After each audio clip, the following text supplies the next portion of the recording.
Bismillahirrahmanirrahim. Alhamdulillahirabbil alamin wassalatu wassalamu ala sayyidil mursalin sayyidina wa maulana Muhammadin wa ala alihi wa sahbihi ajma'in. Amma ba'du. Wala hawla wala quwwata illa billahil aliyyil azim.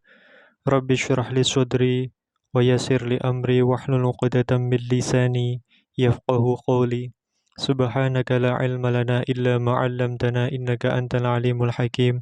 Allahumma rzuqna fahman nabiyyin wa hifdzal mursalin wa ilhamal malaikatil muqarrabin birahmatika ya arhamar rahimin. Allahumma aghnina bil ilmi wa zayyinna bil hilmi wa akrimna bit taqwa wa jamilna bil afiyah birahmatika ya arhamar rahimin. Rabbana zidna ilma warzuqna fahma waj'alna minas sholihin. Allahumma akhrijna min dhulumatil wahmi wa akrimna bi nuril fahmi waftah alaina bi ma'rifatil ilmi wa nawwir qulubana bi nuri hidayatika kama nawarta syamsa wal qamar wa sahhil lana abwaaba fadlika ya arhamar rahimin. Qala al-mu'allifu rahimahullahu ta'ala nafa'ana Allahu bi 'ulumihi wa bi asrarihi fid dharain amin ya rabbal alamin. Asyartu utawi syarat ar-rabi'u kang kaping papat iku at-taharatu iku suci anin najasati saking najis fisaubi ing dalem baju wal badani lan badan wal makani lan panggonan. As-Sayyid Hasan bin Ahmad bin Muhammad Al-Kaf rahimahullahu ta'ala pada pembahasan kali ini menjelaskan tentang syarat keempat dari syarat-syarat sahnya sholat, yaitu suci dari najis pada baju, badan, dan juga tempat sholat. Lalu apakah definisi dari baju itu? Qala al-mu'allifu rahimahullahu ta'ala as-saubu utawi kang aran saub atau baju huwal malbusu iku perkara kang dinggo wal mahmulu lan perkara kang digawa. Wa illam yataharrak senajan anane mahmul iku ora obah biharokatihi kelawan obahe man atau musolli. Wa kadzalika lan iku koyok dene mahmul al-muttasilu utawi perkara kang ketemu bihi kelawan man. Jadi yang dimaksud dengan baju pada pembahasan kali ini adalah sesuatu yang dipakai oleh orang yang sholat ataupun juga sesuatu yang dibawa walaupun tidak ikut bergerak sebab gerakannya orang yang sholat tadi. Sama halnya dengan al-mahmul, itu adalah perkara yang bersambung dengan orang yang sholat. Jadi pada pembahasan ini bukan hanya baju yang dipakai, tapi juga termasuk sesuatu yang dibawa, misalnya sorban, dan juga perkara yang bersambung dengan orang yang sholat, al-muttasil bihi. Semisal, katakanlah sorban yang dipakai atau yang dibawa oleh orang yang sholat itu panjang sehingga ujung sorban yang satunya itu sampai tidak ikut bergerak. Sebab gerakannya orang yang sholat itu karena sorban tersebut sangat panjang misalnya. Nah ini termasuk al-muttasil bihi dan itu adalah termasuk ke dalam kategori saub yang mana disyaratkan saub ini harus suci dari najis ketika hendak melaksanakan sholat. Qala al-mu'allifu rahimahullahu ta'ala. Sekarang kemudian badan. Tadi harus suci dari najis di dalam badan. Lantas badan pada pembahasan ini seperti apa definisinya? Qala al-mu'allifu rahimahullahu ta'ala al-badanu utawi badan ayudzahiru badanil musolli. Tegese iku njobone badane wong kang salat. Wa yashmulu lan mengku apa zahiru badanil musolli dakhilal anfi ing jerone irung wal familan cangkem wal aina lan ing mata. Ketika seseorang hendak melaksanakan sholat, maka badan yang dimaksud yang mana diharuskan untuk suci dari najis adalah zahiru badanil musolli, bagian luarnya badan. Hal ini mencakup bagian dalamnya hidung, bagian dalamnya mulut, dan juga mencakup kedua mata. Jadi, ketika seseorang di dalam mulutnya ada najis, maka ini termasuk mencegah dari keabsahan sholat karena orang yang sholat itu membawa najis di dalam mulutnya. Qala al-mu'allifu rahimahullahu ta'ala. Kemudian sekarang membahas tentang makan atau tempat sholat. Tadi sudah disyaratkan suci dari najis pada baju, badan, dan sekarang tempat. Lantas tempat yang dimaksud ini seperti apa? Qalal mu'allifu rahimahullahu ta'ala al-makanu utawi panggonan huwaladzi iku perkara yulaqihi asna'a sholatihi ing dalam tengahe sholate musolli alladzi yubashiru alladzi barang yubashiru kang ketemu opo alladzi saubahu ing bajune musolli wa badanahu lan badane musolli. Nah, yang dimaksud dengan tempat sholat di sini adalah tempat atau perkara yang bersambung atau bertemu dengan orang yang sholat selama dia sholat, yaitu perkara yang bersinggungan langsung dengan baju dan juga dengan badannya orang yang sholat. Ini yang dimaksud dengan al-makan. Jadi, setiap perkara atau setiap tempat yang bertemu bersinggungan langsung dengan orang yang sholat selama dia sholat, baik itu bersinggungan atau menempel langsung pada bajunya atau pada badannya, maka itu termasuk makan. Yang mana makan ini disyaratkan harus suci dari najis. Qala al-mu'allifu rahimallahu ta'ala, masail fit taharati 'anin najasah.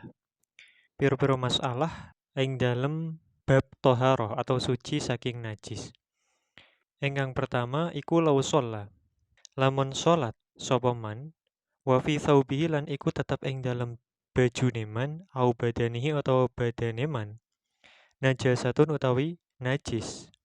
Lam ya'lamha kang ora weruh sapa man ing najasah au alimaha utawa weruh sapa man ing najasah summa nasiya mongko kari-kari lali sapa man wa sholalan sholat sapa man biha kelawan nggawa najasah wa tadzakkara lan eling sapa man wajabat mongko wajib alaihi ing atase man apa al-i'adatu baleni sholat fil halataini ing dalam tingkah loro likulli sholatin krono saben-saben sholat tayakona kang yakin sapa man fi'alaha ing nglakoni sholat ma'an najasati sertane nggawa najis. Permasalahan tentang suci dari najis yang pertama. Seumpama seseorang melaksanakan sholat dan pada bajunya atau pada badannya itu ada najis, tapi orang itu tidak tahu tentang najis itu, atau dia tahu, kemudian dia lupa. Saat dia lupa kalau ada najis pada badan atau pada bajunya itu, dia lantas sholat. Kemudian ingat kalau ternyata ada najis. Maka dalam dua kondisi ini, yaitu kondisi yang pertama, ketika dia tidak mengetahui adanya najis itu, atau yang kedua ketika dia mengetahui kemudian dia lupa, kemudian dia sholat. Maka dalam dua kondisi ini wajib baginya untuk i'adah, untuk mengulangi sholat. Yaitu di setiap sholat yang dia yakini dia lakukan sholat itu dengan membawa najis. Qala al-mu'allifu rahimahullahu ta'ala, kemudian permasalahan yang kedua, iku la tasihhu ora sah apa sholatuman sholateman. Qobado kang gegem sapa man. Biadihi kelawan tangan eman gegem torfa hablin ing pucuke tambang atau tali. Muttasilin kang ketemu binajasatin kelawan najis. Wa ilam yataharrok senajan ora obah apa habl biharokatihi kelawan obah eman. Kemudian, ketika ada seseorang yang melaksanakan sholat, sedangkan ketika dia sholat, tangannya itu menggenggam sebuah tali, yang mana tali itu panjang, dan ujungnya itu bertemu dengan najis. Walaupun ujung yang ada najisnya ini tidak ikut bergerak, sebab bergeraknya orang yang sholat itu, maka hukumnya sholatnya itu adalah tidak sah. Karena apa? Karena dia dihukumi sama saja sebagai orang yang membawa najis. Ini permasalahan yang kedua. Kemudian masalah yang nomor 3. Iku layaduru, orang bahayani. Apa wujudu najisin, wujude najis. Muhadzin, kang nganceri, li badanil musolli maring badane wong kang sholat. Au malbusihi utawa pakaiane al-musolli au mahmulihi atau perkara kang digawa al-musolli. Bidu nimu masatin kelawan tanpa ngepok lahu maring najis. Walakin ma'al karohati lan tetapine sartane kemakruhan in qoruba lamun parek apa najis urfan ing dalam uruf. Masalah yang ketiga, ketika terdapat najis yang mensejajari orang yang sholat, baik itu badannya, ataupun pakaiannya, ataupun perkara yang dia bawa selama dia sholat, dengan catatan najis itu tidak tersentuh olehnya, maka dalam hal ini keberadaan najis tersebut tidaklah membahayakan keabsahan sholatnya orang tersebut. Namun demikian, lakin ma'al karohati in qoruba urfan. Hukumnya makruh jika menurut uruf atau kebiasaan jarak najis tersebut terhadap orang yang sholat itu dekat. Qalal mu'alifu rahimallahu ta'ala. Kemudian permasalahan yang nomor 4. Yahrumu haram opo at-tadammuhu gubrati bin najasati kelawan najis li ghairi hajatin krono tanpa hajat fil badani ing dalam badan wasaubi lan pakaian. Permasalahan yang keempat yang juga tidak kalah penting adalah bahwa haram hukumnya bagi seseorang untuk tadammuh atau mengotor-ngotori badan atau pakaiannya dengan najis li ghairi hajatin tanpa adanya hajat. Qala al-mu'allifu rahimahullahu ta'ala. Kemudian permasalahan yang nomor 5 adalah tafsilu hukmid dami. Iku perinciane hukume darah fi sholati ing dalam sholat. Tarotan ing dalam suatu ketika yudrikuhu nemu ing dam opo at-torfu peninggal. Watarotan lan ing dalam suwijine wektu la yudrikuhu ora nemu opo peninggal ing dam. Watarotan lan ing dalam suwijine mangsa yakunu ana opo dam iku min nafsihi saking awake dhewene musolli. Watarotan lan ing dalam suwijine mangsa iku min ajnabiyyin saking wong liya. Watarotan lan ing dalam suwijine mangsa yakunu ana apa dam iku minal manafidhi saking piro-piro manfaz atau dalan terus. Watarotan lan ing dalam suwiji wektu iku min ghairiha saking liyane manafidh. Watarotan lan ing dalam suwijine wektu yakunu ana apa dam iku kathiron akeh. Watarotan lan ing dalam suwijine mangsa iku qalilan iku sithik. Jadi berkaitan dengan hukum darah di dalam sholat. Ada kalanya darah itu bisa dilihat oleh mata, ada kalanya enggak. Kemudian ada kalanya pula darah itu keluar dari dirinya sendiri, dan ada kalanya itu dari orang lain. Ada kalanya pula darah itu keluar dari manfaat atau lubang pada tubuh yang memiliki jalur menuju ke dalam, semisal hidung, telinga, dan seterusnya.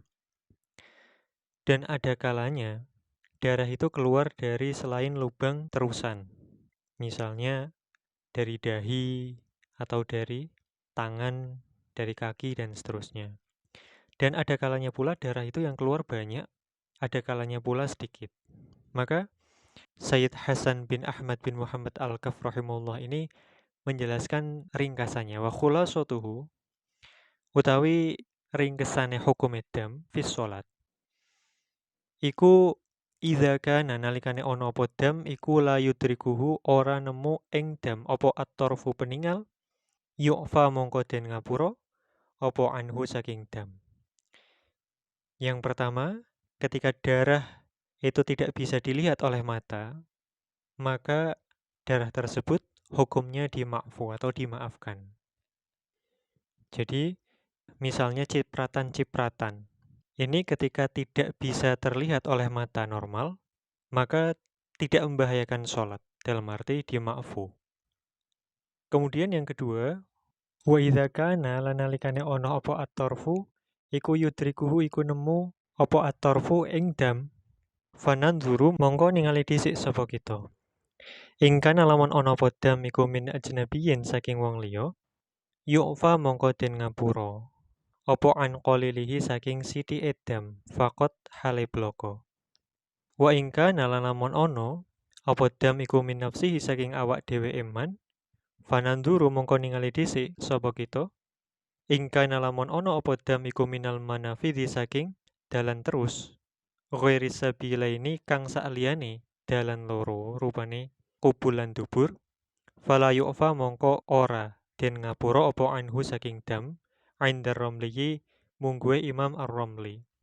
Wa yu'fa lan den ngapura apa dam inda Ibni Hajarin mungguwe Imam Ibnu Hajar an qalilihi saking kidhi dam. Kemudian perincian yang kedua, jika darah itu bisa dilihat oleh mata, maka dalam hal ini kita harus lihat dulu. Jika darah itu dari orang lain, maksudnya bukan dari orang yang sholat, maka dalam hal ini darah tersebut dima'fu jika jumlahnya sedikit. Lalu kalau darah itu keluar dari diri orang yang sholat itu, maka harus dilihat lagi. Jika darah itu keluar dari manafidh atau lubang yang memiliki jalur tembusan ke dalam tubuh selain lubang kubul ataupun dubur, maka dalam hal ini tidak dima'fu menurut Imam Ar-Ramli rahimahullah. Sedangkan menurut Imam Ibnu Hajar Al-Haytami rahimahullah, darah yang keluar dari lubang selain dua lubang, yaitu selain kubul dan dubur, kalau sedikit, darah tersebut masih dima'fu. Nah itu tadi kalau darahnya keluar dari lubang-lubang tubuh atau manafidh, selain dari kubul dan juga dubur.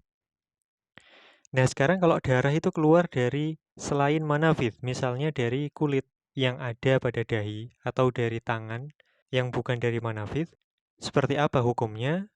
Qalal mu'alifu rahimallahu ta'ala wa inka nalanamun ono apa dam iku min khairil manafidhi saking sakliyane manafidh piro-piro bolongan terusan fananduru mongko ningali kita ingkana lamun ono apa dam iku qalilan sithik walam yakhtalit lan ora nyampuri apa dam bi ajnabiyin kelawan perkara kang liya fayu'fa mongko den ngapura apa anhu saking dam. Wa ingka nalalamun ono apa dam iku kasiron akeh fayu'fa mongko den ngapura apa anhu saking dam bisalah sati syurutin kelawan telu piro-piro syarat. Syarat sing pertama, alla yakuna yen to ora ono apa dam iku bi fi'lihi kelawan penggaweane musolli. Syarat kaping pindho alla yakhtalito yen to ora nyampuri apa dam bi ajnabiyin kelawan perkara liya. Kemudian syarat kang kaping telu alla yantaqila yen to ora pindah apa dam. Kalau darah itu keluar dari selain manafidh, maka kita lihat kalau darah yang keluar itu sedikit dan juga tidak tercampur dengan perkara lain, misalnya keringat, maka status darah ini dima'fu. Kemudian bila banyak, fayu'fa anhu bisalasati syurut. Kalau banyak, maka dima'fu ketika memenuhi 3 syarat. Syarat yang pertama, alla yakuna bi fi'lihi. Bukan disebabkan karena perbuatannya orang tersebut. Jadi memang keluar sendiri. Syarat yang kedua, tidak bercampur dengan perkara lain. Alla yakhtalita bi ajnabiyyin. Misalnya tidak tercampur dengan keringat atau dengan air yang lain. Kemudian syarat yang ketiga, alla yantaqila. Darah tersebut tidak pindah dari tempatnya. Nah, ketika 3 syarat ini terpenuhi, maka darah yang keluar dari selain manafidh, yang mana darah itu keluarnya banyak, itu bisa dima'fu statusnya. Ini ketika 3 syarat tadi terpenuhi. Demikian penjelasan berkaitan dengan syarat sahnya sholat yang nomor 4, yaitu suci dari najis pada badan orang yang sholat, pada baju, dan juga pada tempat sholat. Ilahuna wallahu a'lam bisawab. Subhanakallahumma wa bihamdika asyhadu an la ilaha illa anta astaghfiruka wa atubu ilaik. Subhana rabbika rabbil izzati amma yasifun wa salamun alal mursalin walhamdulillahi rabbil alamin.